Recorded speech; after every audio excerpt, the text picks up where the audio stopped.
온갖 생쇼를 다 하면서 불구 대천이 원수와는 로맨스를 어머나 한국군을 저기라 가야지.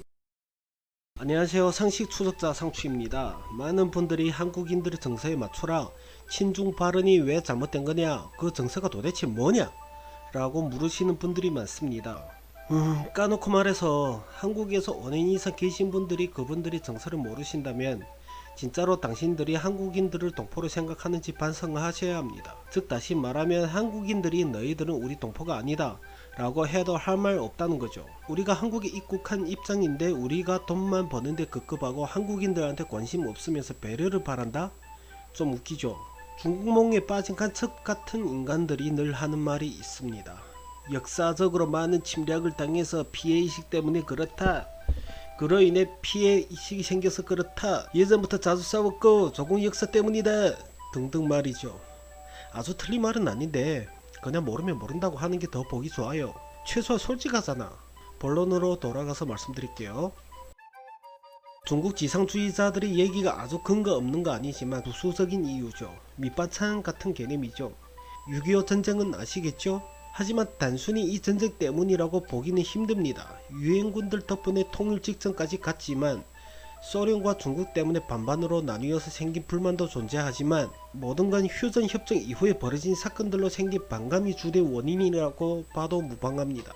햇빛 정책 이후 남북 관계가 완화되기 시작했죠. 그 이전에 강릉 무장 공비 사건 같은 사건도 존재했지만 햇빛 정책 이후에도 연이어 서해교전, 제2서해교전, 연평도 포격 사건 등등 굵직굵직한 사건들이 존재했고 그 외에도 판문점 도끼 사건 같은 각종 민간인, 군인, 살인 사건이 존재합니다. 진짜 화날만 하죠. 해마다 작게는 수천억, 많게는 조 단위 이상으로 지원해주는데 지원받는 그 당시에만 온갖 생쇼를 다 하면서 당장 통일될 것 마냥 퍼포먼스를 보이고 돈이 필요하다 싶으면 서울을 불바다로 만든다 부터 시작해서 미사일 위협 같은 위협이 끊이지 않습니다. 이러한 위협과 도발, 공격 등등 쉴 새 없이 이루어지다 보니 치를 떨고 있죠.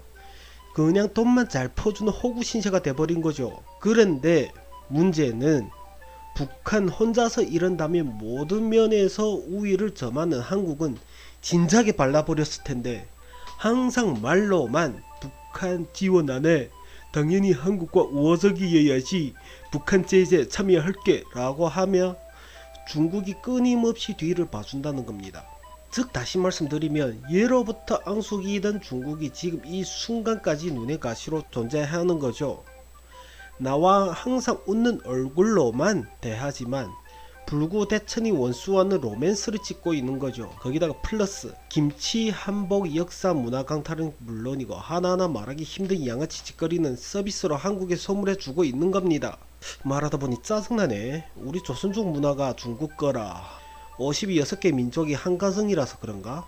그럼 전 아시아 문화가 중국 거란 얘기고, 그런데 한 가정의 일부인 조선민족 언어와 몽골 언어를 왜 없애지? 말로만 가족이라서 그런가? 죄송합니다. 잠깐 얘기가 따로 샜네요.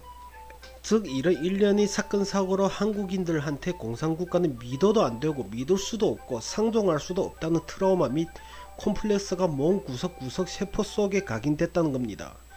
심지어 국민학교에서부터 반공교육을 받는다고 알고 있어요. 자, 지금까지 간략하게 정리했습니다. 자세한 거 검색해 보시면 돼요. 그런데 웃기는 게 여기서도 조선족에 대한 루머가 빠질 수가 없죠. 조선족들은 6.25 전쟁 당시 앞장서서 한국인들을 학살했다. 개소리도 정도껏 해야지. 우리가 6.25 전쟁 발발하자마자 어머 저 동네 전쟁 났대, 어서 빨리 가서 한국인들을 죽여야지 이랬다고? 참 이런 씹논리가 대한민국에서 통한다는 게 참 신기하단 말이지. 자, 추가적인 번외 교육 시간입니다. 잘 들으세요. 우선 조선족 군대가 참전한 건 맞습니다. 하지만 아가 다르고 어가 다르고, 그죠?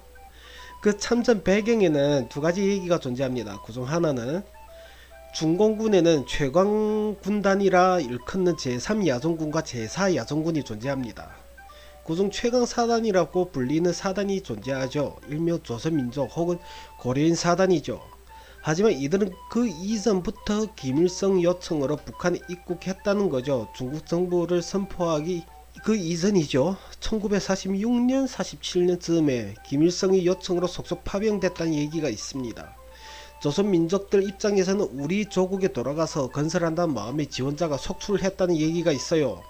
다른 또 하나, 항미 원조라는 개념으로 파병됐는데 그 당시 미국이 중국으로 밀고 들어온다는 소문이 파다했습니다.